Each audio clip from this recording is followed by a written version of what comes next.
Hello, and welcome to another episode of Tribunal of the Grid, where we talk about all things Power Rangers, including the actors that played them. My name is Brandon.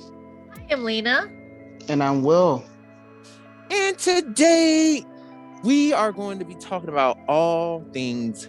We will be talking about all things women on today. We will be talking about the women of Power Rangers. Also, if you want, once again, please refer us to a friend. Please share, like, subscribe, do all the things, especially on Apple Podcasts. Give us plenty of likes, give us plenty of love. We really appreciate it. Thank you so much for all of you who have done it already. Like I said, please give us 5 stars on Apple Podcasts, because that will also make us grow on the platform. So please do that. We definitely appreciate it. But without further ado, Power Rangers have had women, just floating all through here. You know what I'm saying? Like, we've had some women empowerment, floating all through this show. It's not just a boy brand like how the show is promoted, even though the show does heavily focus on the boys, they do, especially on certain seasons that, when it comes to like time. A majority of seasons. Well, I mean, yes, but then again, they do focus on the boys, but then the girls do get their shine too. But there are some seasons where some girls don't get no shine at all. I want to say Mystic Force. I want to say Mystic Force too, but I feel like Vita got some. Oh, and Udana. Okay, never mind. It was just Madison's. All of our ladies. God, that would take 15 hours. There's a lot of seasons. Not 15 hours. Not really. Okay, like Mighty Morphin, they barely focus on Trini. They focus hard on Kimberly. That's about it on Kat. And you can't even really mention Aisha, because they ain't focused on her. Nope. And then Kat, no. I mean, she got some episodes in the beginning. Then after that, she kind of went. Mm-hmm. What? Not so much, child. Because Zio. Ooh, baby. Every time you turn around, Kat was doing something, child. So, I mean, Kat got her things. And so did and also in Turbo too. Like she got her things in Turbo too. So I'm not gonna lie, Kat was the girl, but I mean, I'll put it like this. The Power Ranger females did kind of get, like, especially in the earlier seasons, Pinks definitely got their things. Like, if you were a Pink, you got your story told, like a lot. Like you got episodes, and it was like the Yellows. You just kind of got outer layer stuff. Like you got like maybe a one-off thing where it was like a situation of the day, type of situation. Whereas I will say with Tanya was like the first one of the Yellows that I think really actually got a storyline. That's fair. She just didn't get consistent. They weren't consistent with it. Exactly. Because remember, she did have the situation with the boyfriend that extended. She had the boyfriend. She had the whole baseball situation. Well, that was a one-off thing, but right, her parents. So I mean, she had things, but it was just kind of like with the girls before, well, the women before her, Trini and Aisha, they were just like, ooh, child. I mean, Aisha really didn't get anything special, honestly, until season 3 when she had Stop the Hate Master. Like that was like her biggest crowning moment was like Stop the Hate Master, unfortunately. But it's one of my favorite two-parters, one of my favorite episodes. First of all, can we say that season 3 was just full of nothing but 2-parters? Or 3 or 4. Full of multi-parters. Seriously. And like a lot of those episodes didn't need to be multi-parters, or at least didn't need like ass. Oh my god, like the opener to be, well, it wasn't the opener, but the Ninja, what was it, Ninja Quest, for that to be 4 parts was kind of crazy, but maybe they were compensating for the movie. I would honestly say that. I think that that's what it is, honestly. They were really trying to tell the story of like the movie, but trying to do it in their own way. Because really, honestly, Ninja Quest could be a movie by itself. Mm-hmm. Like they could actually sell it as a movie. So it's like and then I'm thinking about like part 4. It's like everything that they needed to happen happened by part 3. I think the only thing that was left was like the Megazord battle in part 4. Yeah, that's basically it. It was just it was the Megazord battle. And like, and they were like, we're trying to rebuild the teleportation, the teleportation or like the communication system with like the viewing globe and all of that. They were just trying to repair shit in the command center. And they're just like, oh yeah, everything's broken. Let's try to repair it. That was like the bulk of the episode. And then they had to fight vampires. And it's just like, okay, this is a thing. It was cute. We had fun. But it didn't have to be a whole episode. Well, I would say to look back at season 3, of course, Kimberly's exit was done really well, and that was our first like really proper farewell. I think. Oh, absolutely. But did she like the only ranger that actually got a proper farewell, or was there someone else I'm missing? I would say. I want to say not the power transfer. Oh my goodness, passing of the torch. It was still kind of rushed, but I like that we got to say goodbye to them. No, that was really rushed. That's true. It was like, we're gonna find these 3 people out of nowhere. Okay, guys, you guys are gonna become the Power Rangers. You know what I wish they would have done with that season, with that episode, was that I felt like it would have been nice to see a little insight. I know it's the Power Rangers, obviously, a little insight though as to why they chose the people that they chose, other than the fact that they risked their life to help save the world. You know, like I feel like that literally could have been anybody. I always thought that was kind of I understood why TJ and Cassie were chosen because they did not have to help Kat. They did not have to do that. And I think it takes a special person to to fight a metal fish monster. I mean, it does. An army of them. It does. No, seriously, and just to like even talk about Cassie, like dead ass, like Cassie was sitting there being the logical one. TJ was like, "Oh, we're going head first," and Cassie was like, "Do you not see that these are aliens? Are you out of your mind?" Cassie was like, honey, like you ain't about to get me killed today. Boy, you lost your mind.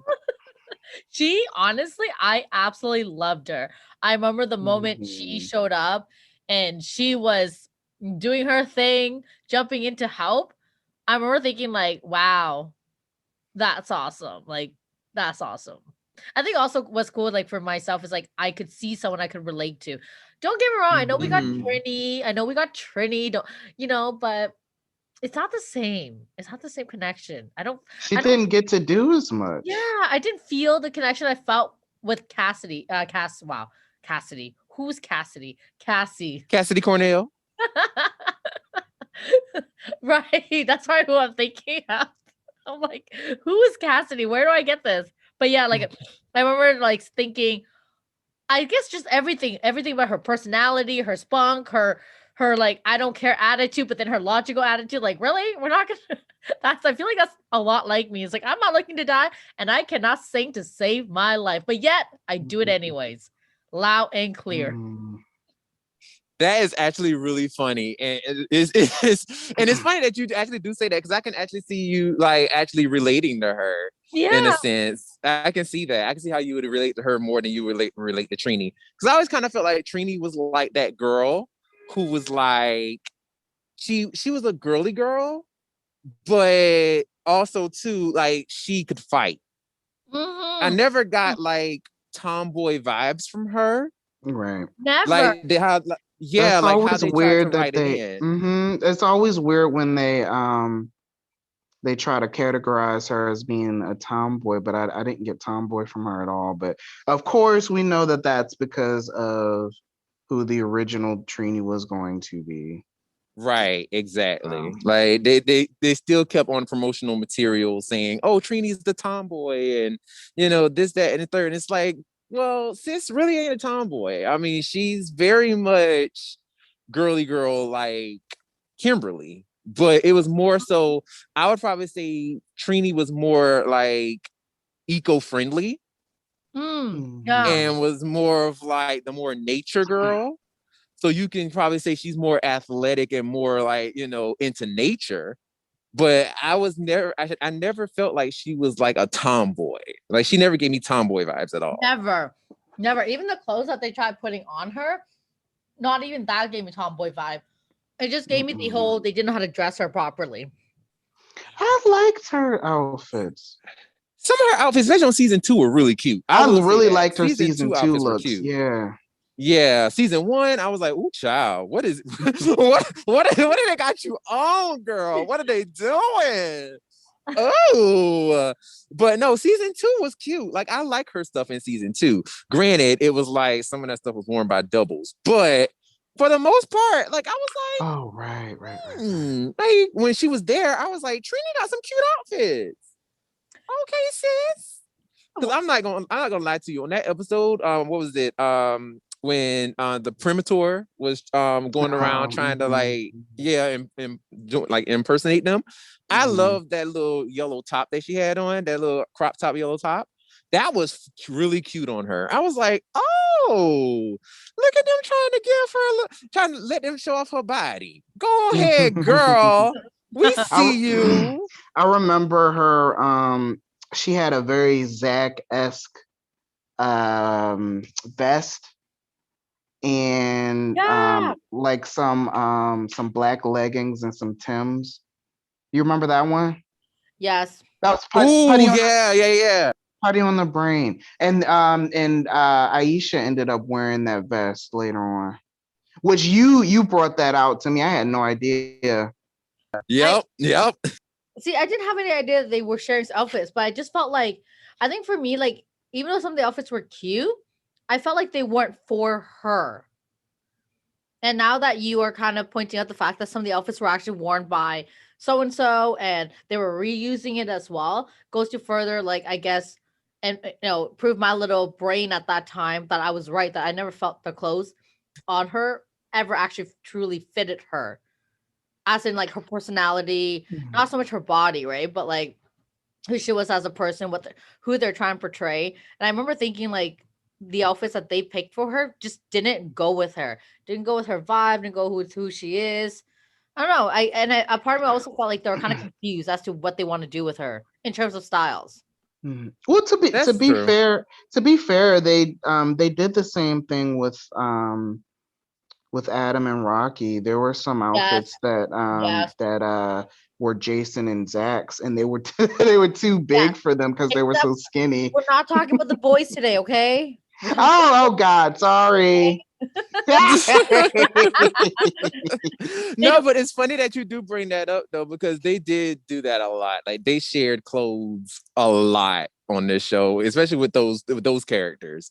They definitely did share clothes. Yeah. So it's funny that you point that out. But nah, like I mean, I definitely feel like, especially going back to just like the girls in general, like on MMPR,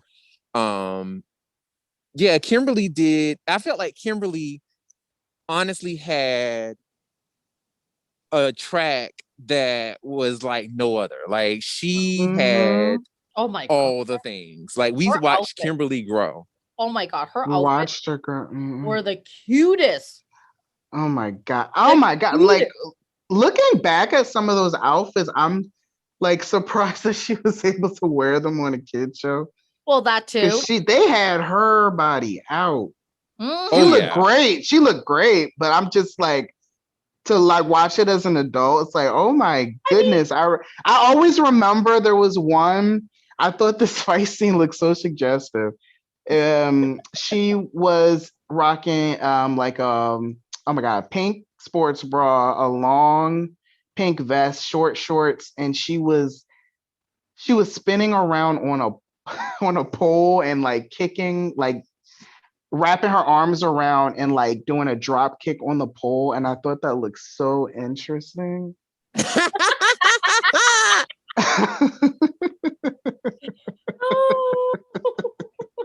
Oh no.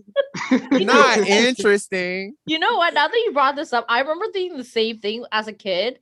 And but obviously we know now that on Power Rangers, I guess they don't really care in terms of like, oh, it's a kid's show. Because remember, Maya's breasts were all out there. All out there. Like, that's very true. That's very true. They were not hiding Serena Vincent's body at all. And now, don't get me wrong, Serena Vincent has body. Like, I mean, she had body, honey. Mm-hmm. And they were like, "Oh yeah, we're gonna show this," you know. So they were definitely not playing with the women's bodies when it came to being suggestive. But I always thought that was kind of funny because when you look at the contrast between both Serena and Valerie, like Serena was more the jungle girl and she had her body all out and stuff, and Valerie Kendricks was extremely covered from head to toe. Like she had no skin showing whatsoever. It was like, and it was her face, not even her neck. Her neck was not even her neck. And yeah, it was such a change from what we usually would get with between pink and yellow. I guess like, could we even say like with Ashley kind of was like a pink Yellow Ranger in comparison to Cassie. That's very true. Yeah, more girly, showing a little bit more skin. Then she got focused because she was the girlfriend of the Red Ranger. Her long acrylics. I was surprised. Oh my goodness! Those are some long acrylics. That is one of the things I think about when I think about Ashley is her acrylic nails and fighting with them. Honestly, I never realized them until our interview with Christopher Khayman Lee, and he pointed them out. And then when I decided, obviously, not that I didn't believe him, but I was like curious as to how long they really were, right? Because as a female, and I say this, I do get my nails done, and I have people always tell me, "Oh, your nails are too long," right? But I'm like, I think they're fine. I've seen longer, so I was curious to see how long he was, long was, right? Yo, they were long. I'm like, I wonder what happens when she morphs and she has to wear gloves. That was actually something I would think about with Tanya, because Tanya actually rocked acrylic nails for a certain amount of time. And then I remember there was one fight scene where you look closely at her hands and she had like 3 acrylic nails and the rest were broken off. Dad, are you serious? Yo, please point that out to me, because I want to say it was the car wash episode where just the whole lie. Oh yeah. Is that the part where she's like, "Hold on, Justin, I think I know what's going on"? And then she going yell what? And then she going yell what at the Oh my God! Yes. Yo, that was like my favorite part. Yo, I was like, yo, Tanya's about that life. I love her so much. She's about that life. Oh my God. I was like, yo, Tanya is in it. Like, she is like, yo, I'm about to kick your ass. Like, I loved it. I live. But nah, like, I didn't notice that. That is so funny that you point that out. Like, I'm gonna look for it now. Every time I watch this episode, I'm gonna look for it. I'm gonna look for this. But no, it's crazy because like I always felt like Ashley and Cassie were literally flip-flops of Trini and Kimberly. I did too. Like I always kind of felt like they were. Especially the races that they were. And I felt that for the other two that were even though like it was a little bit different. The other two that were with them in the power transfer, I thought that the colors were going to go a different way to match how the original 5 were.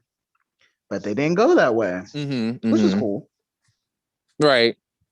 I mean, yeah, and I really appreciate that they were different. I do kind of wish, like Lena said, that they had a different story. Not saying that their stories were bad, but I do wish that they had, a different story, because basically, I mean, I don't know if you guys know or not, but the original script concert, right? had them.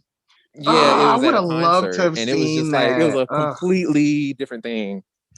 Yeah, it was like a completely different thing where it was just like Divatox knew who they were and she was trying to kill them. Oh, because of the Millennium message, right? Like, oh my God. Damn. Oh, that would have been so cool. Exactly. Right? The Millennium message actually was important. So it was just like, like I would have loved to have seen that. But of course, it's like, they had other plans. So it's just like, fine, whatever.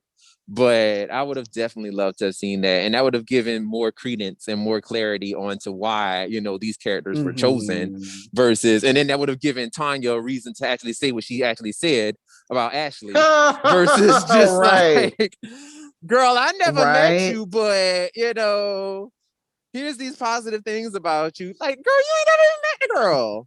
Not one time did you meet her. But yeah, so I mean, I don't know. Like, that would have been cool. But yeah, Ashley and Cassie, I think were just flip-flops of Trini and Kimberly. But I really like that they actually explored that they actually were different in a sense too. Yeah. We got to know those two. And it of course helped that they got to be on 2 different seasons. But even just in Turbo, we got to know who they were in comparison to to poor Trini and Aisha. Yeah, that's very true. Especially with Yellows, like, and I really like that. It was like, granted, I would have liked that, the other girls got more exploration, but I do like that that Ashley actually got things to do, because it was actually kind of cool and refreshing to see like Yellow. Oh my God, I loved watching Ashley's fight scenes. Do something Because Ashley kicked Tracy ass. Tracy was good. Like, I was not expecting that. And I guess I guess the dance background helped, but the stunt she was doing and some of the sequences and stuff were just like, wow, those were really good. Oh, my favorite fight scenes all came from her episode. Was it the wrench episode? Didn't she? Sis had some of the best fight scenes. Yeah, she like jumped off of oh my God, was it like a swing that was for some reason in like a outside of their shop class or something? And she jumped off. Yeah, it was some kind of platform. Yeah, and did like this kick. Oh, that was so cool. Yeah, she was like sliding through it or something. And I remember that was dope. And I remember the Wishing Well episode. She did this high kick, and then she like she flew sideways and then like extended both of her legs and hit 2 Piranhatron. I always would like pause it to see if that was really her. I'm assuming it was her or not. Yeah, I was assuming it was, because like most of them did all of their own. They did all of their own stunts up until that point. Yeah, for the most part, yeah. Unless they were injured. Yeah, for the most part, I think it was her. That's so cool. Love it. So I mean, yeah, like that's what I really loved, especially around that time with Turbo, because like they really weren't trying to hold back with Turbo's fight scenes, like, and I really appreciated that. I guess they were like, we got to make up for season 3 and Zio. But yeah, so I mean, like, I really enjoyed those ladies in those time periods. One thing I will also say too is when it comes down to just women being badasses, can we talk about the Time Force women? Because first of all, I just love me some Jen, but baby, Katie don't get her things. And I'm like, if y'all don't put some respect on Katie Walker's name, if y'all don't put some respect on her name, this girl, like, first of all, and like, I feel like the show didn't even put no respect on her name. Like, the show just kind of had her in the background. And I'm like, she's important too. If y'all don't put some respect on Katie's name. There was, once again, a lack of focus. She had, I want to. How many? I know she had like 2 focus episodes. One of them was dealing with her family and wanting to go back to see her family, go to Back to the Future to see her family, and then the other one was going back in time during like the Western cowboy days, and which was dangerous for a Black woman to do. But I guess in the Power Ranger world, slavery wasn't a thing. That was the colonial days, because remember that was colonial when, days. Colonial Days. My bad. Yeah. Yeah. And then she's like manhandling a white man, getting away with it. Dead ass. You know this is a Power Rangers world, because first of all, they would have been like, why is this slave? I'm sitting here trying to fight me. Like, what? And even if it was like post-slavery, still, it's like you're a free woman, but honey, like, you ain't free enough to fight me. Like, you still gonna go to jail, sis? Like, But of course, Power Rangers don't deal with that kind of stuff because there is no racism. Well, except for oh god, it's actually quite interesting to look back at Time Force and see how messed up the relationship between mutants and humans was, because like that was racism.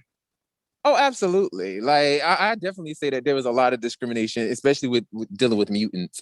It was just like, now some of those mutants, I guess, were dangerous, but also too, it's like some of them were not dangerous, and they still got arrested. It's just like, like, that's really fucked up. Like the episode where the little mutant thingy had got loose or whatever, and he wasn't really trying to do bad stuff, and Trip was trying to save him. Like, that was really messed up, and Eric wanted to kill that baby. I'm like, don't do that. But we're not talking about the men, we're talking about the women. But baby, I just want to get that out because that was messed up. But but yeah, like Jen, I know for a fact, like, Erin Cahill did a lot of her own stunts. Like that whole sequence when she was fighting those Crybots and was trying to arrest Rancic and the one that tried to attack Wes when they were not Wes, Alex, when they were together, when they was all Time Force officers. That little episode. Yes, I love that episode. That was her. That's her for the most part. Is that the same one where she got slaughtered by Rancic? Yeah. Rancic beat the crap out of her. That was nuts. Because I didn't watch it when it aired. I watched it when I was grown. And when I saw him kicking her, elbowing her, throwing her everywhere, my mouth dropped, because it's like, this is really showing this on Power Rangers? Yes. Oh my god, that episode was awesome. I appreciate Jen so much, and I think that they showed that you can have a dynamic and like a dominant female character antagonist. Like, she was the leader of the show, and she legit, like, they portrayed her, or leader of the team. They portrayed her as they portrayed her very well. Absolutely. So it's like I'm sure there were boys that really enjoyed Jen, not just for her looks, but because she was a badass.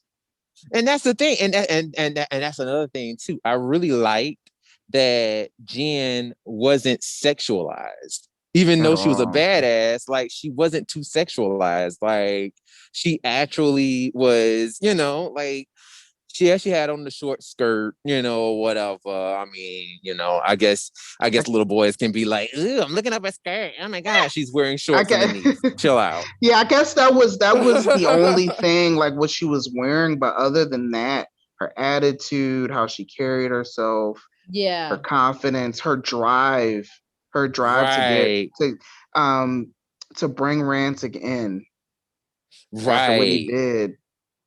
And that's the thing, like, that's what I just love about her. Yeah, all those things you mentioned, it was just like, that really made her, who she was. and to me, that she is a shining example of what a strong woman is.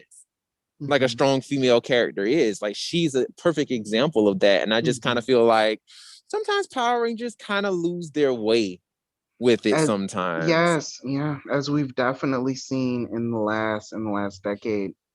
Yeah, like, and it's sad because I know we say this a lot, but baby, I'm sorry. It's just justice for Gia.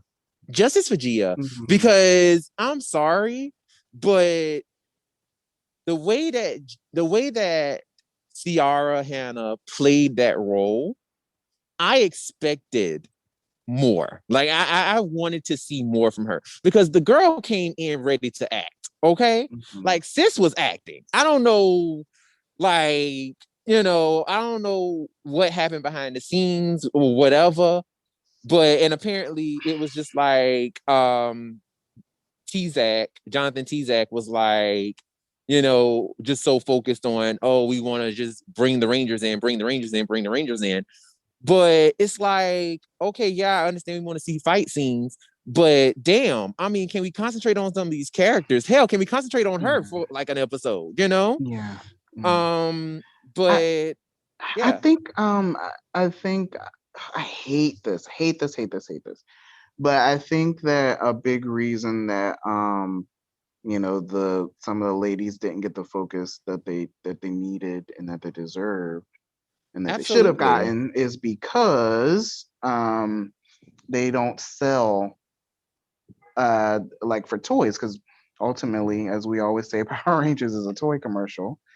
And unfortunately, it's not cool for a little boy to get a pink ranger or a yellow ranger or a blue ranger sometimes. True. Or green. Well, not yet. As far as in the past, and I got, what? To be fair, even now, and because of that, I think that was a reason why they didn't really focus on the girls. Like, that's so interesting how well they developed Jen, but she still didn't get a battleizer. She definitely should have had one. And that's something that I wish should have happened. Like, they should have at least given Jen one, and they should have given Wes one, or at least let them share, a battleizer. That would have been really cool to see. Because, like, I mean, Jen was the leader technically. I mean, it wasn't Wes. I mean, yeah, they kind of shared leadership or whatever have you, but just because West was wearing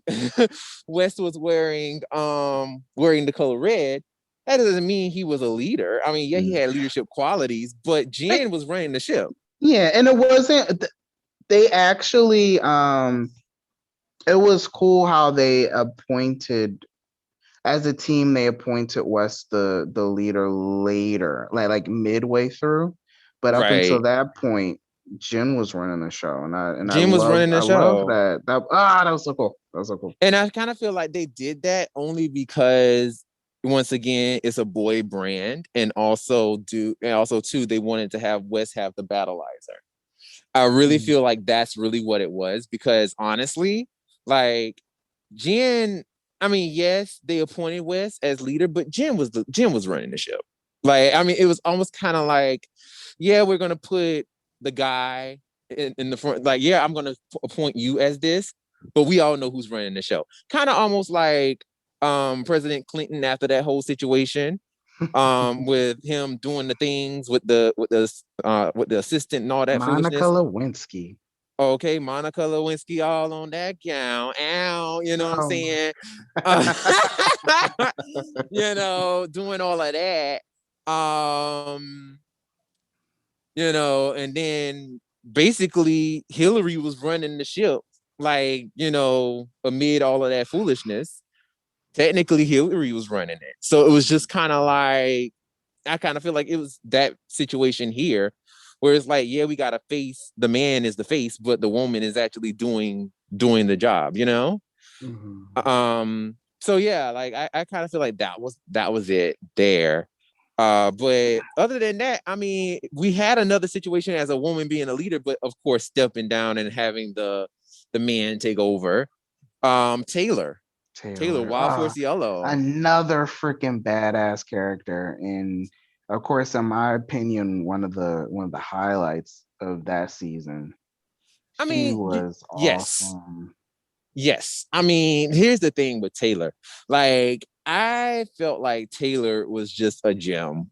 Like, she for the episodes that I watched, Taylor made the show watchable. You know, and not saying that the others didn't do their thing, but it's like I felt like she didn't follow and this I'm pretty sure is the case. She didn't follow the actor, director, the acting coach's direction. Right. She was like, "Nah, I'm not doing that." So yeah, she was just like, "Nah," and I kind of feel like that's what made the character like so brilliant. And I also feel like because she didn't follow it, it almost kind of made her the straight man in a sense, because everybody else was so goofy and animated, and she was the only one that was straight and stern. Yeah, she says she was hired to act, and that's what she gonna do. Hell yeah.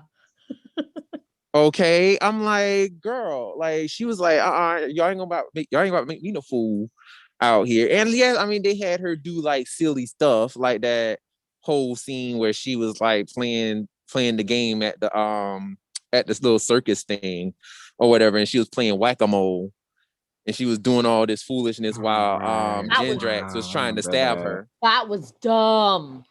It was so silly. I was like, okay, y'all, what is this? I mean, yeah, I kind of chuckled because like he just kept missing and he got aggravated. Like he was like, why can I not hit her? Like that was kind of funny. And it's also kind of fucked up because I mean, you're trying to stab a human. Like he's literally throwing knives at a human being. Like I'm just like, this is wild, Power Rangers. Like, really? Oh my God, now I vividly remember it. Wow, she was like spinning around, ducking off. Not on purpose. Wow. I know. She didn't know what was happening. I thought it was so stupid. Oh my goodness. But like, also, Power Rangers, why are you so violent? No, that's not even violent. That's like psychopath tendency right there. Listen, for Power Rangers to do that, I'm like, listen, that's cool for me. I'm like, yes, do more of that. Not pies and faces. We don't want that. No. Like, I mean, I'd rather see, you throwing knives at somebody and they're missing and the person is getting upset. I like that. That's funny. That is funny. But to be like, oh yeah, I'm gonna get stuck on fly paper, and and the fly is buzzing around, and I'm like, oh my God, I can't move. No, that's not funny. I was annoyed when they decide to give Cole the leadership role, even though he's really done nothing to earn it, other than the fact that he's a man. Why? Yeah, I didn't want to say it. Man, he's red. Yeah, I didn't right. What else? I don't know. I mean, he can talk to he can speak to animals. He can speak to the Zords. Okay, but yeah. I mean, that's an asset. I mean, that's great. That's not leadership worthy, though. Yeah, that's not leadership worthy. And like, I think the other thing that made me wonder was how the team went along with it so quickly. And how I mean, it seemed like most of that team didn't care. Like they would have been led by Max if it was warranted. True. Or suggested, I should say. You know what? I felt like they should thank Taylor for the fact that they survived this long, because had it been anyone else, their ass would have been gone. Dust. Facts. I agree 100%. I agree. She always had a plan. She always like thought ahead before actually doing anything, and that's what I appreciate about her. She really had that leadership quality versus like Cole using his anger and I don't know what else. Like he was always so angry. What else did he do? I can't remember much about him, but I just remember thinking he was always rushing into it and just sort of making rush decisions versus rash decisions. Wow, words are hard. No, I mean, like Cole was very irrational. Like and that's the thing. It was just like he was always the only thing that I remember effectively about Cole was that he was always ripping his shirt off. Yeah, that too. That too. It was like they were always trying to show off that body. I'm like, yes, we know he has a hot body. Okay, wonderful. What? I have to say this. I actually never thought he was hot until he showed up in Power of Samurai again. You like that older flavor he had? You know what's funny? I didn't even know it was him. I genuinely had no idea it was him. Yeah, I had no idea it was actually him until it took me some time. I don't know when, but I remember it being like a lot later on where I finally realized it was like the same person. I was like, I don't know, but I never thought Code was being like was hot or like perceived as sexual. I guess because like they portrayed him as the Jungle Boy, right? So when he was ripping off his shirt, he was a dummy. Yeah, that's what maybe that's what it was. Not a dummy. His character was. Maybe that's what it was, because like I'm just not attracted to stupidity. Damn. Well. Well. But no, like even then, I kind of felt like, oh gosh, what's that girl's name? Oh Jesus, I'm blinking on names. I'm looking on names. Alyssa, thank you. Oh my God, I'm sorry, but Alyssa. All right. Alyssa, I wanted to call her by her real name so bad. But Alyssa, I kind of felt like even though she was like the girl who was in college and was smart and stuff, I felt like they tried to make her out to be silly too. And I didn't appreciate that. No. Yeah, I think it's what is wrong with them portraying female characters, right? They literally just did it in Time Force, and they in that season they did it with Taylor. I guess writing more than one is too hard, huh? I mean, maybe. I don't know. I mean, it's like it was weird because like with the stuff that she was given, I kind of felt like Alyssa could have been more, you know, because like her real crowning moment in Wild Force to me was that moment where she had to prove to her dad that she was, you know, that she didn't need him. You know what I'm saying? Like she had that moment of like that woman empowerment moment where she was just like, she had to show her daddy like, yeah, I can do, you know, the tiger martial art. It was tiger, right? White tiger in martial art or whatever. Like, you know, she was just like, you know, I can do this. And, you know, she was showing her dad that she could. And I feel like that was like her best moment from like the entire show. And that's kind of sad. Like, that's kind of sad, you know, that she didn't really get her things the way that she should have. And I know she had other moments, you know, but that was like her biggest one. And I was just like, poor girl. Like I would have loved this, like even though I didn't watch that season like that. I mean, I did finish it, but it took me a minute, but I did finish it.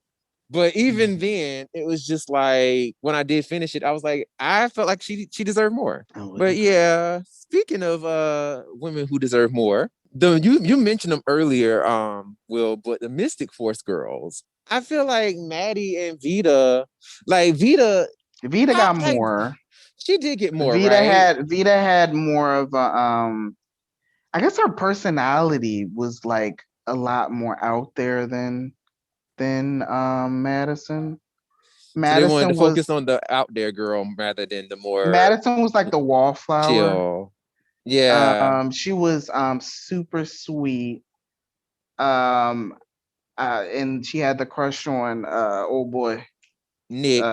Nick, yeah. And then she was she liked to film make. She was a filmmaker. And then that was it. I mean, we didn't really go far with that. Here's the thing that I will say about Maddie, right? Like Madison, even though they didn't really try to explore her too much, like they really didn't give her like too much to do, I still kind of feel like her character shined though. Because like the thing about Madison was that because she was a wallflower, we still got to see her grow. Even though there wasn't much of her, you know, in the show, like she didn't have too many focused episodes, it was almost kind of like you watched her grow throughout everybody else's episodes. So like you saw her, her how she felt about when Vita turned into a vampire, and just the thought of like her losing her sister. Like she had a beautiful moment. It wasn't beautiful. I mean, it's not beautiful because it was really sad, but she had a moment where she just like she let that tear drop. I was like, Melanie, you better act. You better act, girl. Because I mean, it was that moment where she realized she was about to lose her sister. And Nick was like, I'm not gonna let that happen. And you saw her cry. I was like, oh my God, this woman is acting. Go ahead, girl. I was surprised that lasted as long as it did.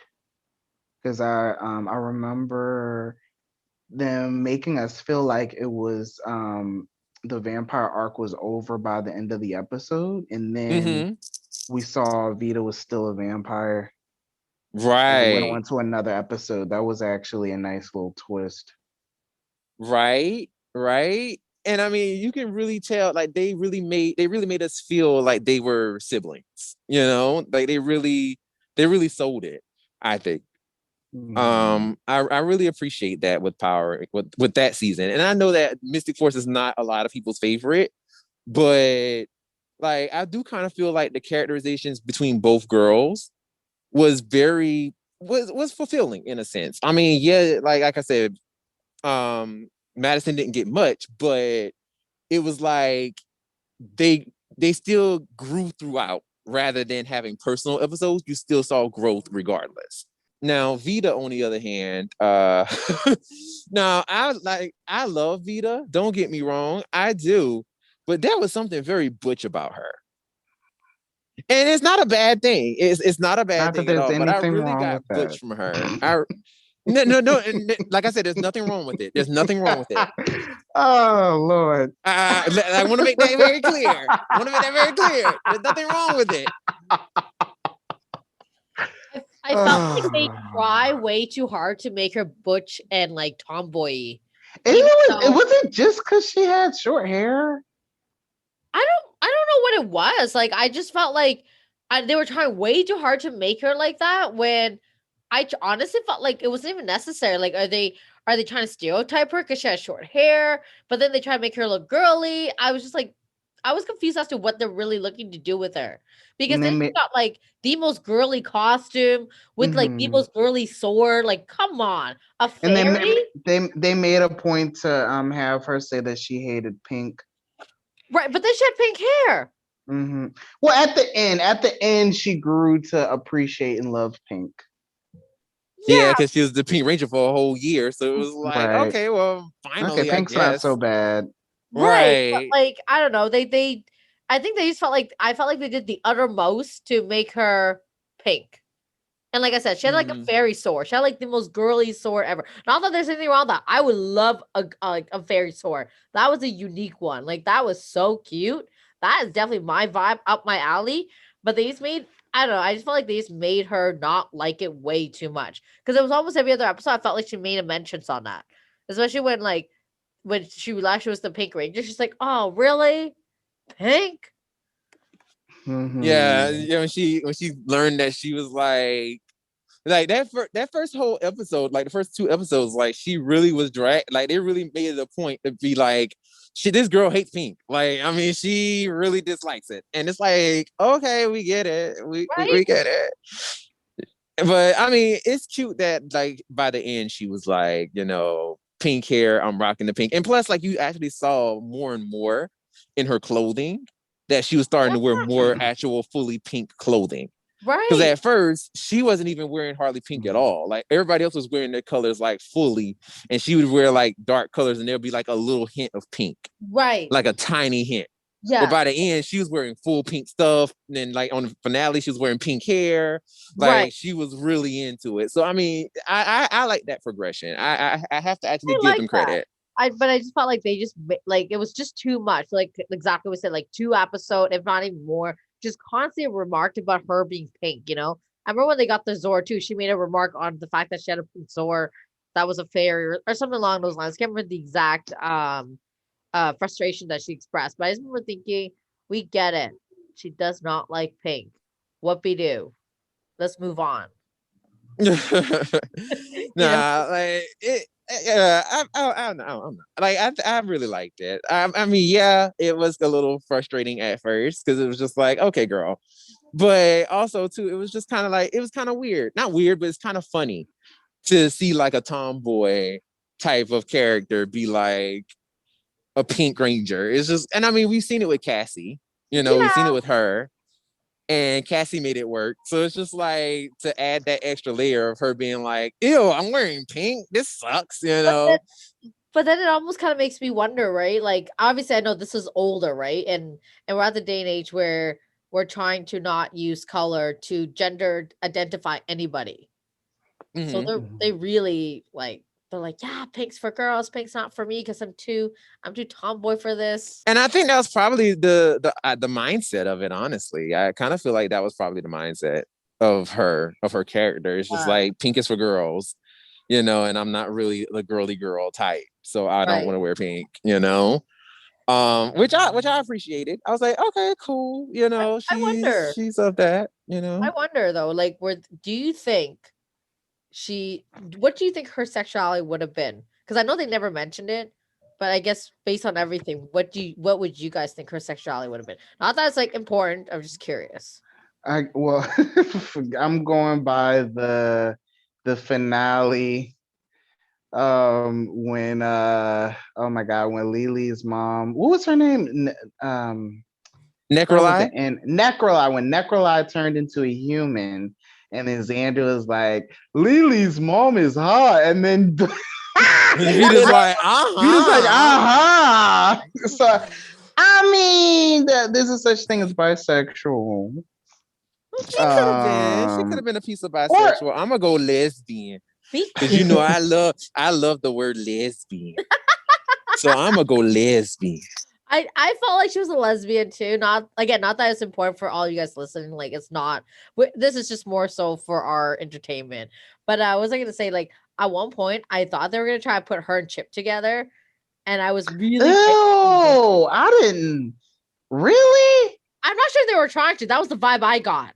They were like, for me, they were homies, just like Chad and Kelsey and Lightspeed. Which was another lesbian. Right.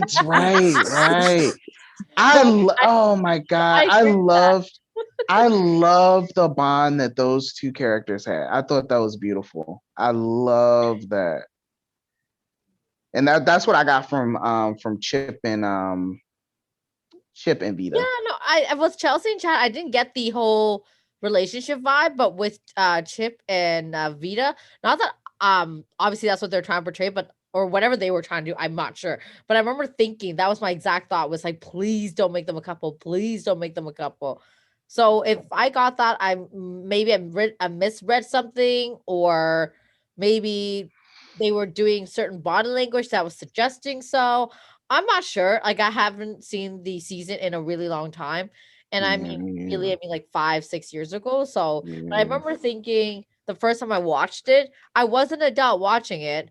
It's one of the seasons that I came back to when I came back to Power Rangers. And I remember thinking to myself, please don't make them a couple. Please don't make them a couple. So if I thought that, I assumed that I must have seen something that led me to think that. But definitely Chad and Kelsey, I never had that vibe. I thought they were so cute together as friends. Like, they were such a cute. Oh yeah, like Chad and Kelsey for sure. Like, they were just definitely friends. But yeah, I feel more like Will, where it was just kind of like Chip and Vita were definitely like childhood friends, because they even made reference to it when Vita was a vampire and he was protecting her, and she was just like, I always protected you even when we were kids and all this stuff, and Chip was like, now it's time for me to take care of you type of situation. So, they definitely had like a more of like a brother and sister vibe. Like, they were really good, close friends. Right. But yeah, I feel like also too, Vita was just, I feel like if we really were to really tell this show in more of like on Disney, or it wasn't like a Power Rangers kids show, and they actually were trying to do more real life stuff, I do think Vita probably would have been of LGBTQIA+, and on that spectrum, and she probably would have like came out to him. or something like that. Like I feel like shit would have been the person that she would have came out to.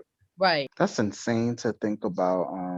That definitely would at that time definitely wouldn't have happened. But if I could see more so now, especially, you know, whenever Power Rangers does get more advanced, I guess, which we're looking at in the next few years. Yeah. I mean, people honestly are thinking that Tessa might be, you know, of the LGBTQIA plus spectrum. They're thinking that she might be. I don't think so, personally. Tessa or her character? Her character, Izzy, because like I guess Izzy. Yeah, because she's sporty. Just because she's wearing green and she's sporty, and it's like, oh, she might be. Yeah. You know, it's the way they did her hair, and it's the way that I kind of see what they mean. Not that I'm agreeing with it. I see what they mean in that regards, because it's over how they portray her look. Mm-hmm. And it's over how they portray her look. It's definitely the look. Obviously, we don't know much about it, but it's definitely because we've only seen like 3 outfits. Yeah. And one of them is like a work uniform. No, and it's definitely the way she's dressed and those shorts. For me, it was the shorts. I can see why it's the shorts. I'm sorry, those are way too. So she's wearing bike shorts, like bike shorts, right? They're not even bike shorts. Those are not bike shorts. They're not. No, I don't know what those shorts were. Those are not bike shorts. No, I was just gonna say. So what you trying to say? Like only lesbians wear them shorts? Is that what y'all trying to say? Only lesbians like to wear them shorts? I didn't say that. But no, I'm only saying this because like I said, I like the word. The word lesbian. That's why I'm laughing. I'm also. And I'm also thinking, wasn't one of the outfits she was wearing was like at like a some sort of a triathlon or competition? Yeah, but it was an athletic wear.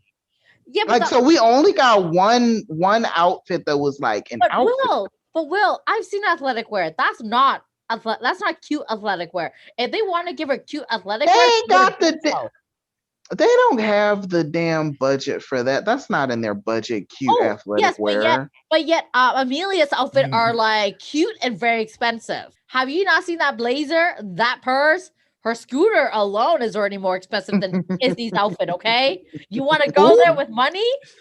That would be interesting. I feel like Izzy's wear came from like a flea market. Like it's very it's very flea markety. Mm-hmm. They could have done so much better with her outfit. Like I don't know what they're trying to do with her, but that is not a athleisure outfit. I can't even say the word, but they're not athletic. Athleisure. Okay. We making words on this show tonight. We are making up words, honey, and we love it. Well, you know what? You guys have gotten me wanting to see Izzy more than I already did want to see her. So I mean, so I can see what this character is about to be. Listen, honestly, no, like dead ass though. Like I was honestly looking at the show, and I was looking at like the promo pictures and stuff, and apparently, now I don't know how true this is, but they were trying to say that sis is of the LGBTQ community anyway, Tessa. Like they were trying to say that, which I'm like, I need to see proof. You know what I'm saying? Like her friend, she was celebrating with her friend, you know, being like, you know, I'm celebrating you for being who you are and all this stuff. And they were at Pride together. But straight people go to Pride all the time because like a couple of my friends came with me to Pride in West Hollywood a couple of years back. So I'm like, and they were straight. So it's like, and plus they also just came for the entertainment too, because we had celebrities performing. So it was just like, I mean, they came for the entertainment, right? But I've gone to Pride with my friends, so yeah. So I'm just like, you know, straight people go with gay people to pride all the time. So it's like you can't really equate, she's of the community, unless she actually says it. You know what I'm saying? Exactly. And you know what? Straight people just like parties as much as gay people. It's where the party's at.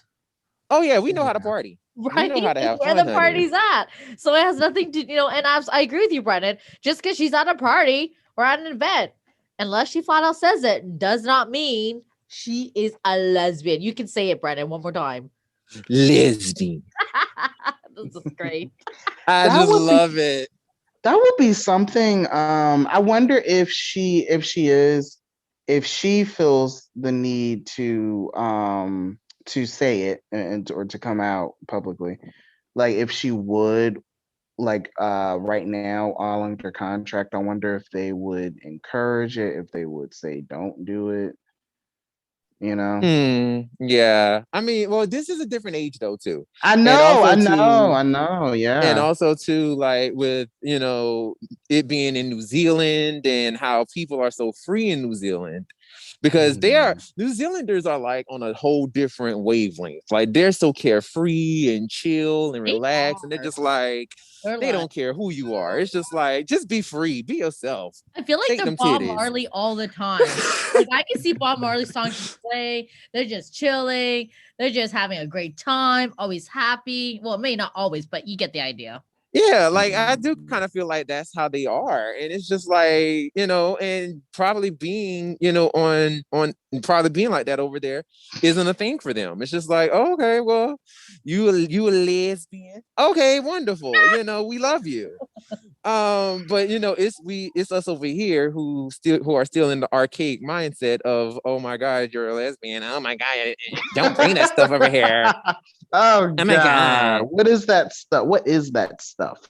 Oh my God. Don't bring that in my Power Rangers. I don't want to see that. Oh my God. Like, I hate those mother effers. I mean, speaking of, when it comes to the one character that we did have that was questioning, we gotta give love to the movie girls like Trini and Kimberly from the 2017 movie. Yeah.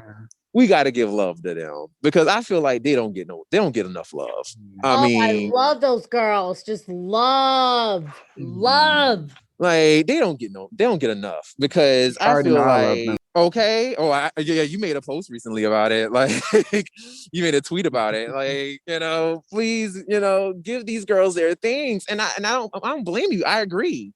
The movie girls, to me, they gave a different life to the characters that we already knew. Granted, I didn't quite agree with the track of Kimberly, the way that they told her. I was about to say Kimberly was actually trash. Yeah, Kimberly was trash. Like I was like, girl. I mean, yeah, you deserve. And she made herself into a victim after she done sent a right. Right. And I wish they called that out, but they didn't. And I was like, girl, you are a terrible person. When Jason was like, you're not a terrible person. Be the person you want to be. She had no remorse. Oh, she didn't. She didn't.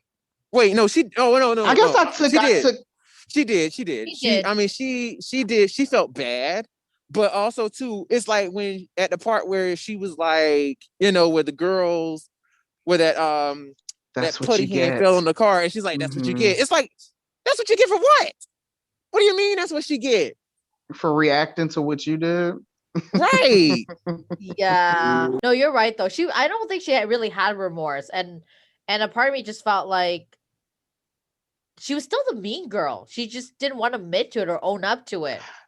That is a great point. That's a great way of explaining it. Like she just didn't want and I think what bothered me was that because she found a whole new group of friends, she was able to hide through them. And then she never felt the need to own up to that either, right? And of course, having Jason be on like, you're so pretty, you done nothing wrong, be who you want to be. And it's like, Jason, come on. You literally just like bash some kid head. Well, not bash. You slap somebody for bullying another kid. And you're going to go and stand by her because what? She's pretty? Guess he wanted them draws. What? What did you say? He said he want to get in them draws. He want to get in them draws. Baby. But no, like they were supposed to kiss, but of course they took that scene out, which I'm glad they did. Glad they did. I'm happy that they did. I'm yeah, glad that was a good they decision. did. I was like, You good know? job, because like I didn't need that. I didn't need to see No. them like smooching. We didn't need that. We didn't need it. Absolutely I mean, I just felt like Kimberly. The thing is, and Lena, you explained it perfectly. It's just like I feel like old girl was she was a mean girl who really just like she really didn't have remorse until it was like it got called attention to and she got called out. And that's when she realized it was like, oh crap, like I did do something bad. But the thing is, feel bad though, because she's still exactly what you said about the whole stone thing where something fell and she's like, well, that's what you get. And it's like, well, that doesn't really show like you have any remorse towards what you've done. Well, that's true. I mean, I guess she just had remorse long enough for them to morph. It was like, okay, yeah, I'll feel bad long enough for us to morph, and then once we morph, it's like, all right, I'm back. Like I don't care about them hoes no more. Bump them. That's so true. I was just like, it was so weird. It was so weird for her to go, that's what you get, when it's like, girl, but you're the one who did foul stuff to them. Like you were the one who actually did the thing, that embarrassed the girl. I don't know. I mean, she is not, her character is not an example of women empowerment. It's just not. Definitely. It's it would have been cool if we did get a sequel. Maybe she could have redeemed herself. I mean, true. I mean, she might have, but like I felt like the movie we saw her would have been a perfect time to redeem herself too, right? Again, forward to feel remorse even long after she morphed, long after all of that. Maybe have her go up to them and actually genuinely apologize, or like offer a peace offering, like something that shows that like what, I'm effed up. I know I effed up. That was not cool. This is an olive branch. You know what? Do what you want, but I just want to let you know that like I truly am sorry for what I've done, and she didn't do that. She just hid behind her new friend. I agree 100% with that, Lena. I definitely think that she did hide behind her new friends and she didn't really give closure or apologize to the other friends. I feel like that would have been actually, even if we just saw like maybe like just a clip or a snippet of her, going and apologizing. And we didn't even have to really see it. Yes. We didn't have to like really hear, like verbally hear it, but we could have just seen like a clip of her, going up to the girls and they're just kind of talking and then just kind of hug it out or something. Like it would have been nice to see some kind of reconciliation. Exactly. But, it just kind of left it at, this weird place where it's just kind of seemed like Kimberly, was the winner, even though she was a terrible person and she still was terrible. Exactly, right? And so like that's why I felt, because we didn't need a second movie for her to redeem herself. I felt like her becoming a Power Ranger should have been that redeeming point.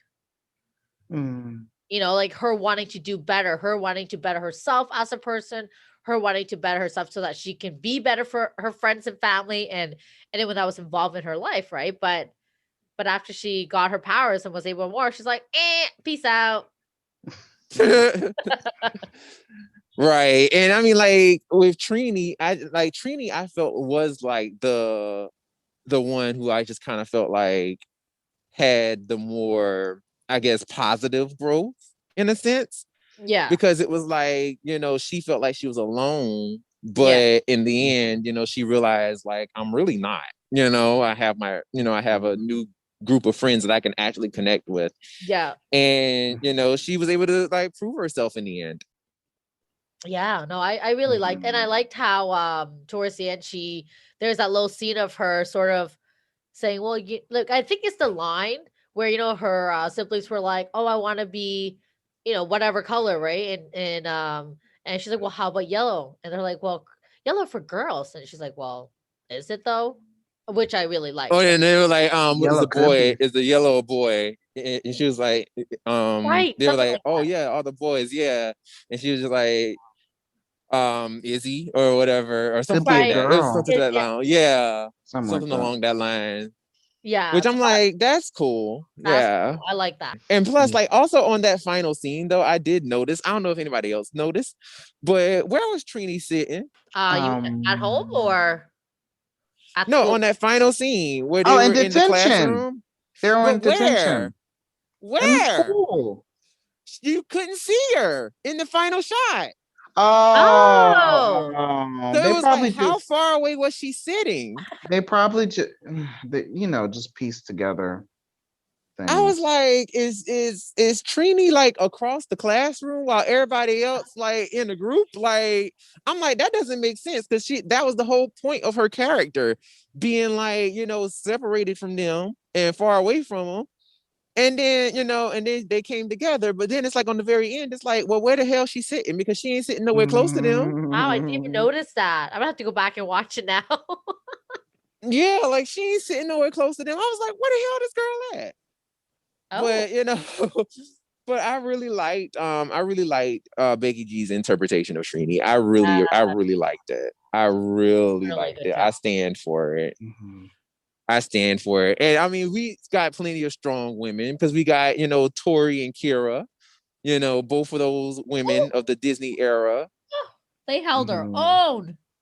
Mm-hmm. Like, first of all, can I just say, like, granted, and we know that Kira, originally auditioned for Tori, but then she got her things as, Emma auditioned for Tori, and then she became Kira on the following season. But both women, they definitely were like, if we're gonna make these women, if they're not gonna have any like opposite female, rangers like being on the team where it's just two women, they were like, we're definitely gonna make these women strong women. Yeah. Since they're just gonna be the only ones. Like, they're not gonna be girly girls. They're just not. And I appreciate it because it's like it's crazy. It's crazy they were showing a different type of girl. Yeah, and what I love about Tori is that she wasn't like a tomboy. Like, she was girly, but she wasn't a tomboy, but she wasn't a girly girl. Like, I love that. I love they especially like how, they may be a very tomboy. They didn't make her like that. And I love that. I appreciate that. And I love how obviously different scenes you see her like trying to figure herself out. Like, why can I be a girl and like all these things and still be a badass girl? Like, I love that about her. I love that she was like the extreme sports. Well, I guess surfer girl. It reminded me of Rocket Power, but like in live action. She's a cool girl. It's like she was somebody that I would want to have been friends with. And I loved one of her big moments in the show, and that season was when were the boys under a spell, or were they like in another dimension or something, and she had to take on the whole team by herself. Yeah, it was an opposite dimension where the bad guys were good and the good guys were bad. That was so cool because she held her own against all of the boys. All of them. What, 4? No, that's 5 boys. 5. Yeah, it was 5 of them. 5-on-1. And she was holding on against all of them. I was like, go ahead, Tori. Yeah. Go ahead, girl. Yeah. And I loved it. I like the I'm a sucker for the romance stuff. So I liked her little thing with Blake. I thought that was cute. It seemed like they definitely took the emphasis off of it, but then there was like an episode or two a little bit later where it showed like it seemed like they were dating. I wish that was developed more, but we ran into this really strange thing with Power Rangers where they think that they can't have relationships on the show for some reason. Because I guess they think little boys are like, kissing, but like that's not the case. I mean, but they it's weird. Morphin, so I don't know. Especially when you had a kiss at Mighty Morphin. You had two Right? kisses. Two kisses. And a swing around where we can see her panties. Oh God!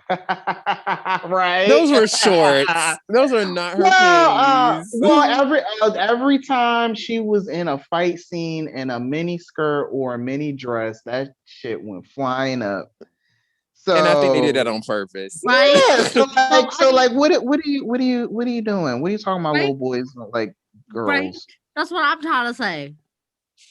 I don't know. I mean, and you got a point. You have a point, Will, when it comes to them with the relationship thing, because it's like they did the same thing to Tori that they did to Kira, where it was just like, oh yeah, we're gonna put this thing out where they kind of like each other, and then just drop it midway through. That actually bothered me more than Blake and Tori, because they completely just dropped it. I remember when they were doing the prom episode, which was the finale, and Kira and I think they were talking about not having dates, and Kira and oh my God, and Trent.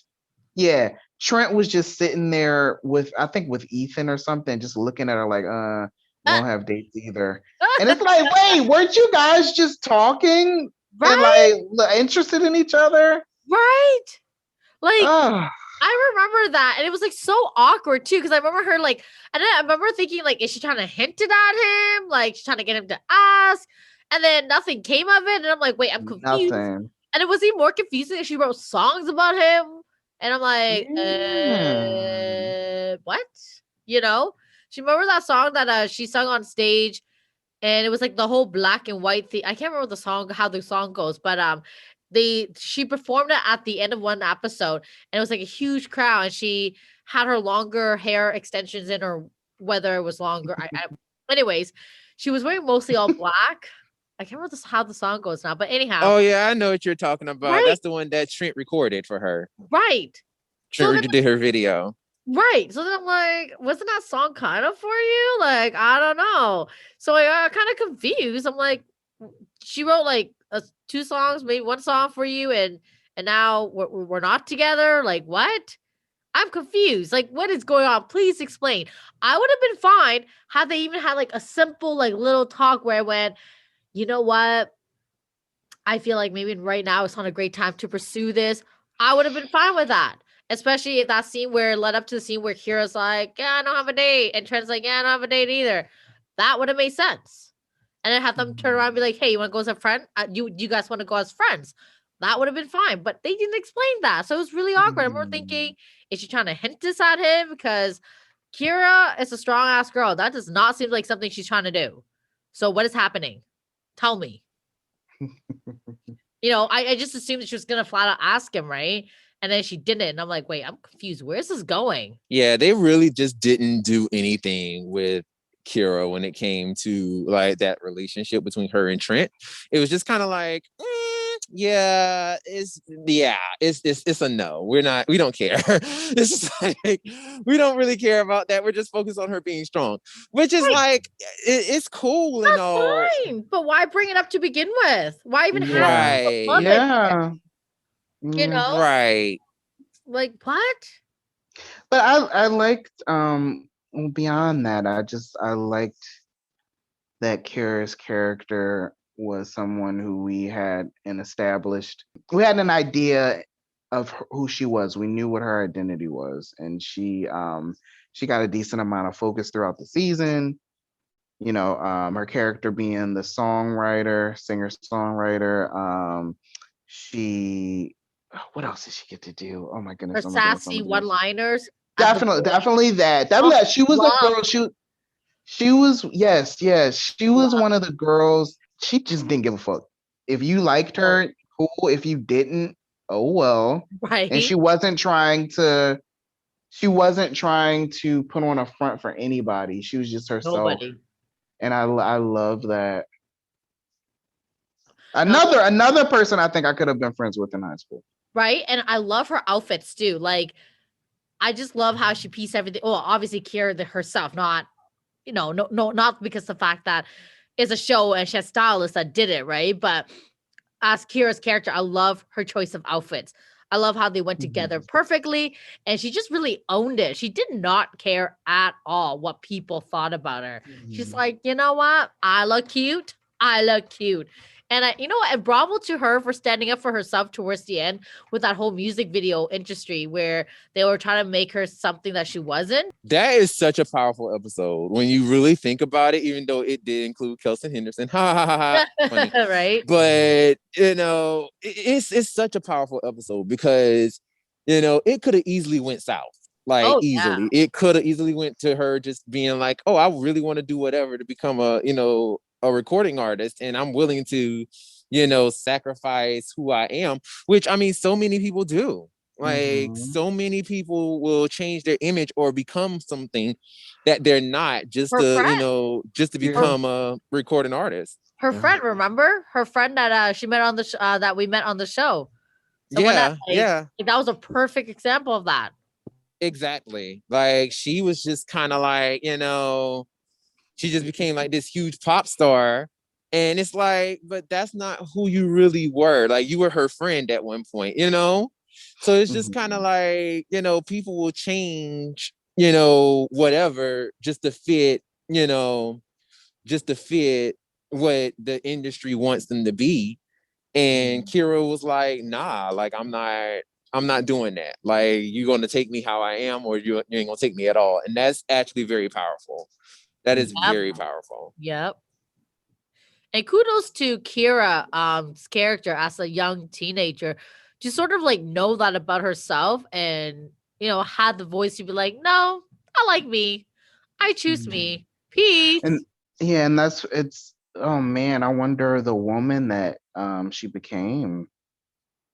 Yeah. I would have loved to have a backup story on that.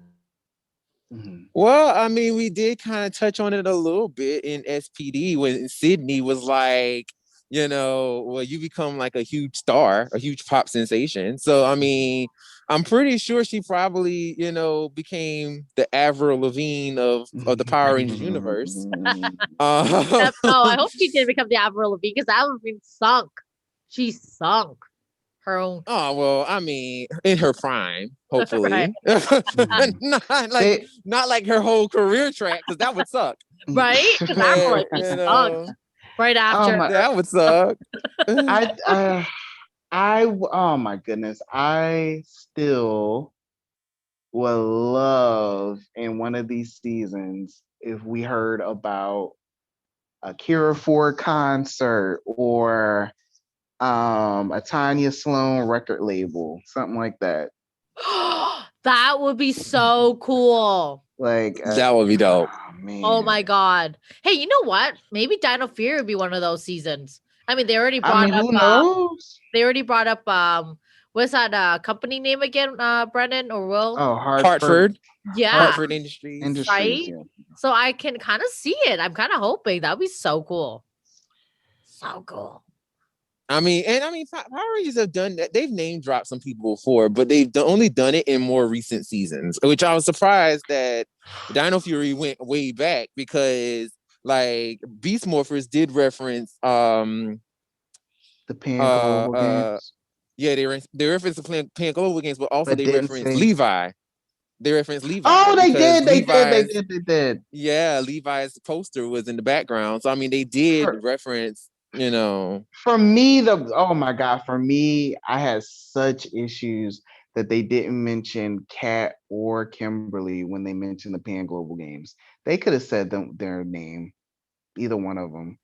Yeah, they could have name dropped them or something. Yeah. It would have more so been Kimberly, because I'm assuming Kimberly like swept like those gymnastics competitions. Right. But for Kat, I think wasn't it like her first chance at it? She had the accident and she hit her head on the diving board. Okay, that sounds so stupid. I'm sorry. I'm glad they mentioned that, because like even hearing the story back then, I was like, she hit her head and she slipped. They could have wrote her in a better way. I don't know. I felt like she could have had a better accident versus like I slipped and I fell on my head. That's a pretty like substantial accident. Well, the thing is, like, she didn't slip. It was more so like she was trying to jump, like she was gonna dive, and as she dived, I guess she was too close. Oh. And she hit her head on the thing. The paddle. Wait. On the paddle. She didn't have like wait, was she knock unconscious? They didn't go that far. They didn't go that far. Okay, never mind. That's very serious.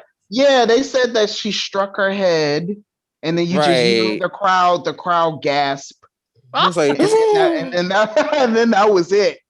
Right. And she recovered fine? Because that sounds like a really I was a concussion for sure. Like, and they would have to right away get her out of the pool because she was unconscious. But I'm assuming that it was a good year or two before that. Gosh, I mean, she came up mostly fine. Mm-hmm. I feel like something like that would, except for all of her leg issues. You are terrible. You are terrible, Your Honor. You are really terrible. But I don't know if a concussion controls your legs. I mean, okay, I'll get that back then. She came out with a lot more leg issues than going in. Well, listen, I will say that with Kat, it was more so the reason why her story was so impactful to Kimberly is because it was more so the fear of not wanting to do it again. Because for a while, Kimberly was like, I don't want to do this anymore. I just want to go ahead and be a Power Ranger and that's it. And that was more of her just kind of being like, I don't want to do gymnastics because of what happened. And Kat saw right through it and was like, nah, like, I'm going to show you that you can do it again. And that's why she told her that story of her doing the whole jump and hitting her head. And then she proved to her that she could do it again by actually getting on the thing again and doing the jump and jumping into the pool. I'm sorry. Prove to her that you can do it again. I would have like PDST or what was it? PST? No, BS. What is it? What is it? Post-traumatic PTSD. Yes, I would have had that. Like, I don't know how she did it again and been fine. I mean, by that point, I guess she was like, I'm over it now. Like, I mean, but I feel like I'm over it. I feel like you can never truly be over it. And I say this genuinely too, because like I remember, okay, this is like non-related, but I'll tell you real quick. I had a customer who isn't he isn't well. He isn't mentally well. And one time he wanted to shake my hand. And normally he shakes my hand all the time and I'm always fine with it, right? This time he actually grabbed me and tried to kiss me. And I was so mortified that literally every time I see him now, I have the flashback. And nothing happened, like, thank God. And I knew he was unwell, so it wasn't like I was upset with him, but that left me a little scar. That shook you up. Yeah, so for Catherine to hit her, for Kat to hit her head and feel like, oh yeah, I can jump again, like that's way worse than having somebody try to kiss you. And I don't know, that's not to minimalize what Kat went through. I mean, like, she definitely did say, like, okay, I had the courage to do this again to show you that you can do it. But even then, like, I'm pretty sure she still struggled with it. I'm pretty sure, because it's like this. She said, like, I never wanted to go near the water again after that. So it was like it took a lot of courage for Kat to literally go up to do that dive again.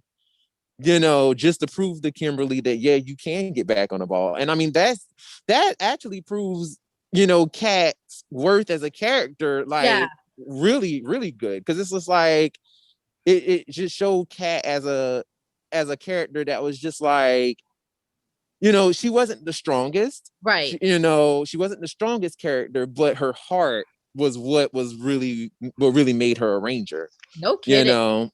Because I mean, granted, yeah, we always like to crack on her ankles, and always talk about how weak her ankles are.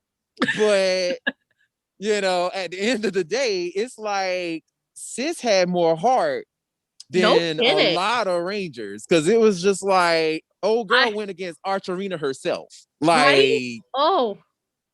She thought Archerina was like, and Archerina was definitely like way stronger than her. Like Archerina like dragged the floor with her ass.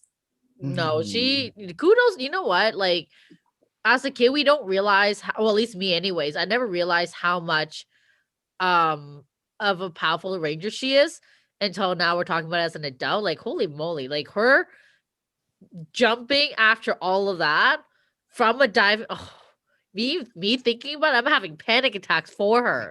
Like, that is stressful. So you know what? Kudos to you, Catherine. Like, I take back. You know what? You can have weak ankles. I don't care.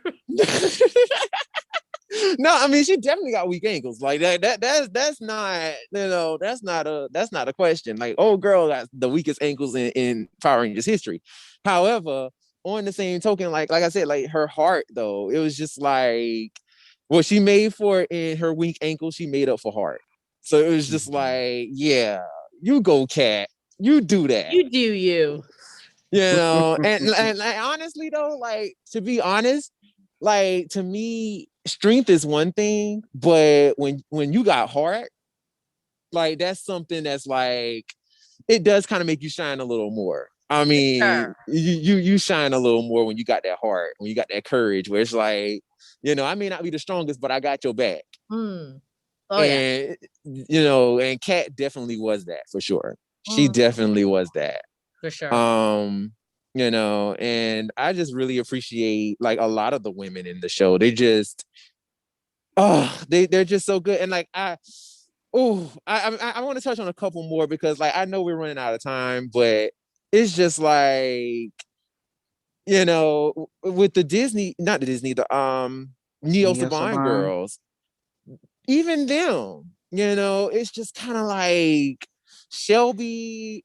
I was about to say Shelby, like I feel like she was like the next one after a long time of not really having the best representation for the female characters. She was somebody that was, oh my God, like we went on a journey with her, and she was someone that she was not very confident in the beginning, especially with the way Miss Morgan treated her. And then she gained her respect, and she gained confidence. She built her own Zord. She had all this knowledge on the dinosaurs, which led her to going to college for paleontology. She oh my gosh, Shelby was just so, I just loved her. She was such a go-getter. I really appreciated that. And she really was. I felt like, and then also Miss Morgan. Miss Morgan, I felt like Kendall definitely deserved more focus. Oh my gosh, she's such a great, Claire is such a great actor. Like she's like super talented. Oh yeah. The little bit that we got to see of her was really fun because she really, oh my gosh, she was really making me feel a certain kind of way with how she was treating Shelby. But then once Shelby kind of gained her respect and she saw that she's serious about being a ranger and she's an asset and all that, it was really nice to see, their bond. And then she had great chemistry with everyone.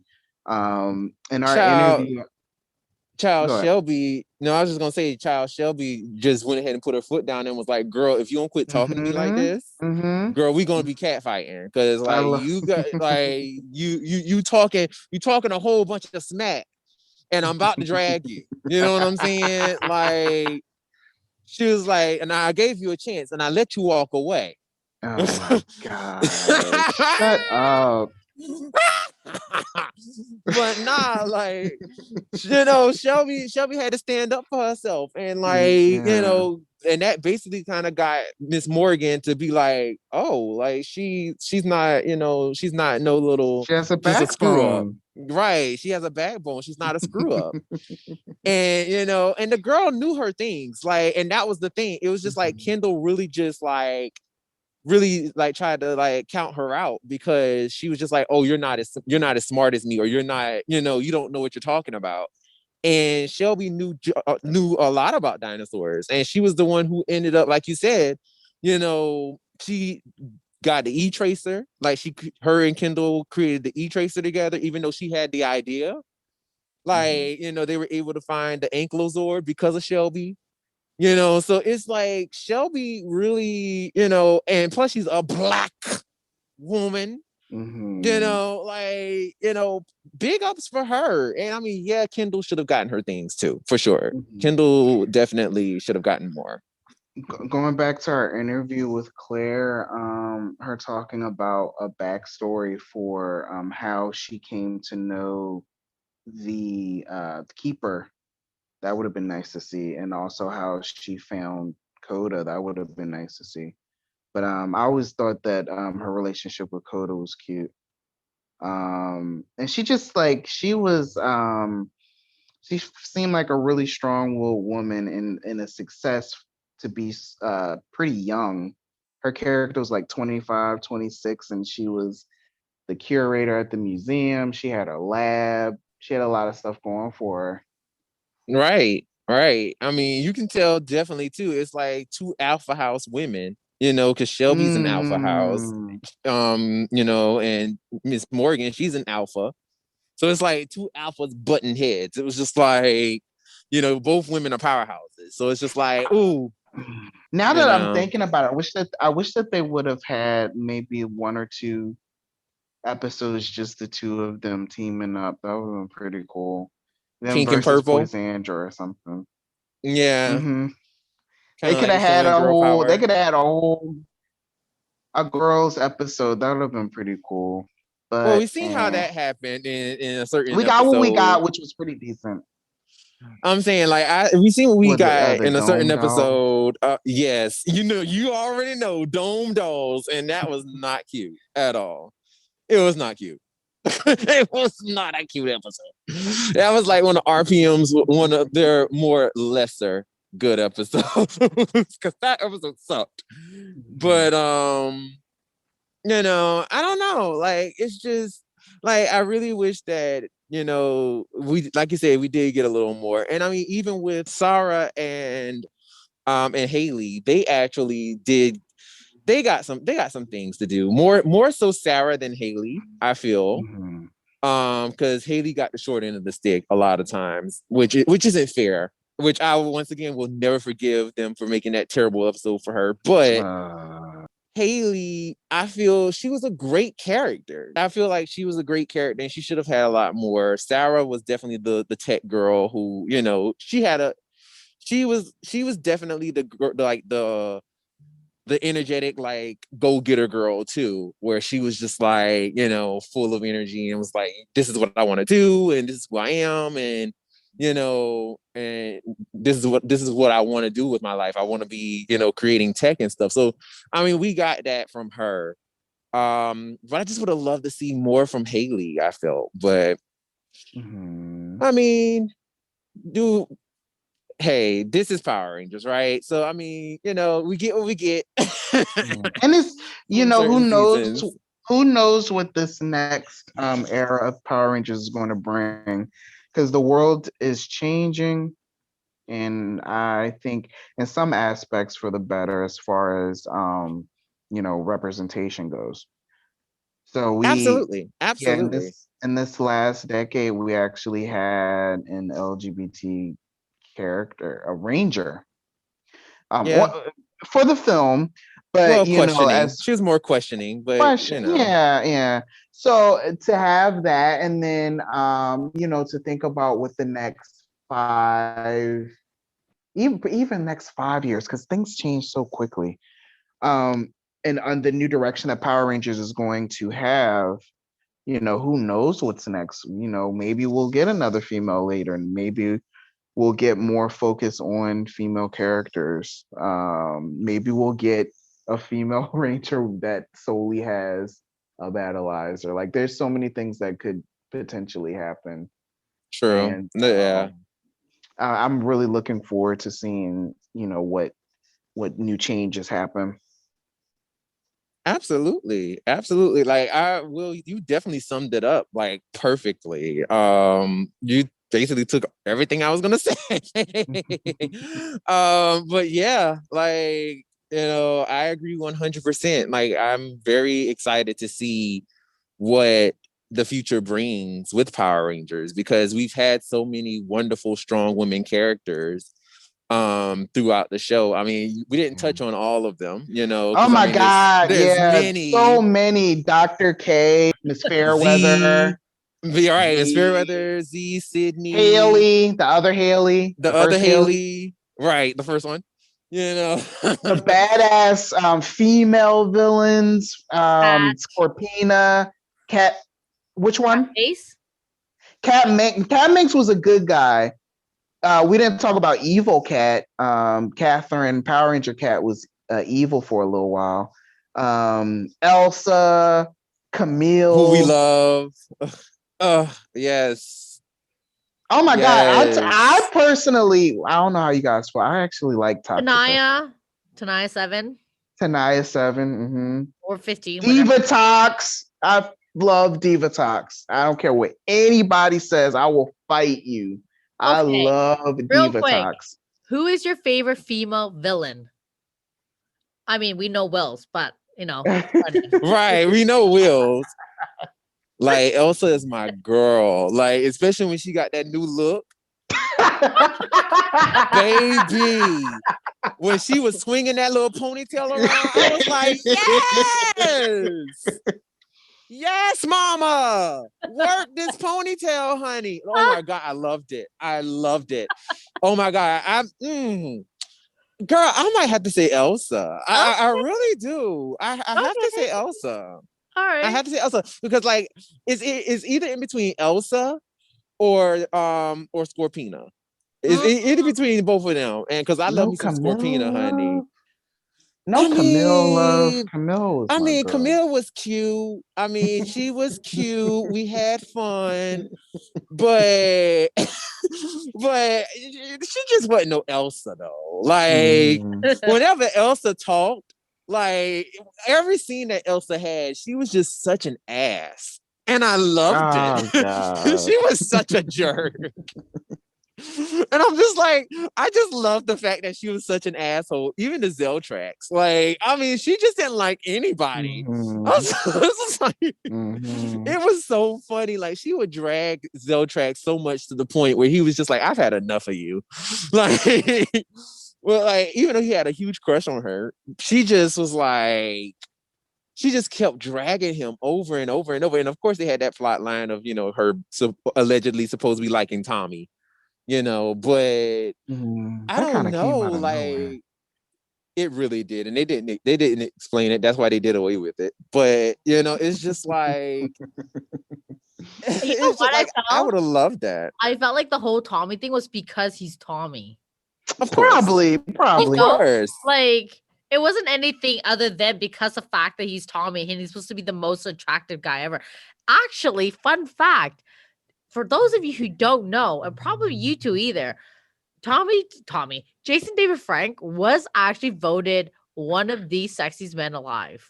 Oh yeah, he was. And what was that? 95 or something like that? Wow. Yeah, he was. He was on the list. Yeah. So he was on the list. Yep. They were Look at how mainstream Power Rangers was. Right? He was voted one of the sexiest men alive. Yeah, which I'm shook. So that's probably what they're trying to do. They're like, yeah, let's use that. Let's use that to our advantage. Have Elsa fall for him. Be all a googly eye over him. Like, get out of here. Right. So not necessary. So not necessary at all. Well, Lena, what do you think? Like, what is your favorite? Who is your favorite female? It would have to be Tanaya 7 or 15, whichever you want to go with. Okay.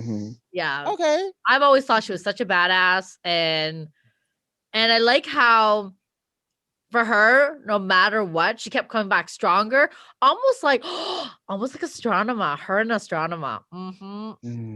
Oh yeah, those are definitely almost the same character. Yeah. Yeah, so that oh God, they had the same storyline. they did. Yeah, Exactly. they really did. They had really almost the same storyline. I just realized that. Yeah. So for me, it'll be Astronema and Tanaya 7 or 15, which, whichever comes first for you guys. No, I like Tanaya 7. I love Tanaya 7. I like Tanaya 15. I loved her outfit. I liked her outfit more. It was snatch. I was like, oh yes, Tanaya girl. was snatched. Her yeah, on both outfits, she was like, yes, honey. But her 15 outfit, when she became like, she got the upgrades, I like that outfit more. Yeah, I don't know what it was. I think it was like the electronic things going down the face or something or whatever. But I just like that outfit more. I really like that. Evil vibe versus the other one. Yeah. Who's like a human. I get it. I'm totally right. Why I love Diva Talk so much. Oh my God. Oh God. Hillary Shepard Hillary Shepard is just, I just feel like she doesn't get her due for the good actress that she is to be able to be as hilarious as she is. Like, she had me cracking up as a 7-year-old and as a 30-year-old. She's freaking hilarious. Her character actually she actually won. She won at the end of the season. That was so cool. Like, oh my God, her blowing up the power chamber. The Rangers losing their powers. It was just, it was awesome. And if I had to have a second one, it would be, I think it would be Camille from Jungle Fury. Something that stuck out to me was there was, oh my God, it was something called the Crystal Eye, and they needed it for some sort of something. The bad guys needed it for something, and I think it was a woman that had the crystal eyes in a briefcase, and it was handcuffed to her wrist. They carjacked the woman, and she told her to give her the crystal eyes. And if she didn't, and she took out a knife and said, or I'll take your hand too. Oh, no, I know what you're talking about. It wasn't the crystal eye. It was the episode where they created like a multiplying serum. It was a serum, and it was like it was the episode where if you take it, it makes you, I want to say either it makes you visible or it makes you multiply. It was something like, it was a gene. It was like a gene thing. A gene thing where it like make you multiply into multiple things. And that's what happened to the little monkey, the monkey bad guy for the bad guy of the day, where he took it, but he kept multiplying. But the thing was, like, the real one kept itching. And that was the side effect, is that it made you itch. I vaguely remember that episode, but I remember that scene that you're talking about. I remember that scene because it was so badass. And then to cut somebody's hand off. She was like, if you don't give it to me, I'll take your hand with it. And it was like, oh, okay. And then, like, I always say this. Business. I always say that she was ride or die for her. She loved him. Well, she more loved Jared. Yeah, but like Jared. That was her boo, and I just love that. That was a toxic relationship. Okay? I know it really was. It was toxic, guys. Do not follow that lead. Yeah, it was kind of like I'm kind of like the people that like the Harley Quinn and Joker relationship. Which is not just like toxic shit, huh? Wow.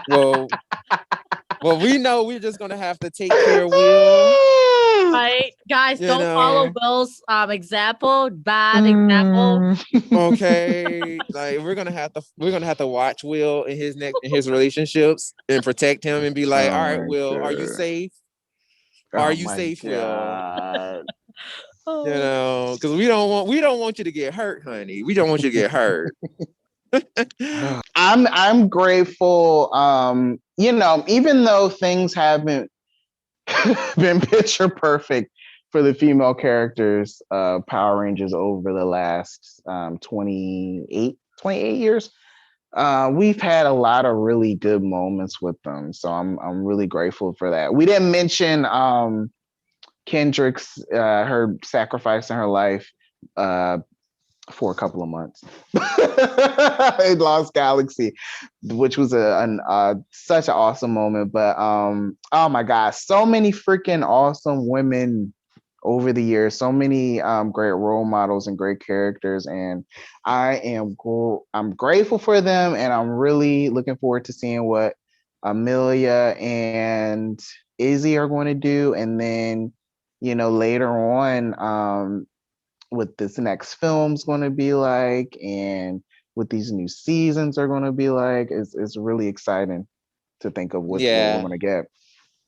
Yeah, I agree 100%. It's exciting to see what's heading down the road as far as like, the progression of, women in media, especially on the show. Because now women are definitely starting to get, their due, and, actually starting to be respected in, in TV and just in the industry in general. So women are definitely coming up and they're getting their thing. So it's exciting. It's an exciting time to be a woman, especially a woman of color. It's an exciting time. So, definitely looking forward to seeing what's going to happen with the Ranger women. And, we're happy to see what happened with the ones that we got. Whether, if you didn't like it or whatever, all of them tried to do their thing. So, big ups to the women of Power Rangers. And if you have, a favorite or whatever, please let us know in the comment section. Once again, like I said before, like and subscribe, give us 5 stars or like, whatever. And my name is Brandon. I am Lena. And I'm Will. And we will see you next time. Bye. Bye. Bye.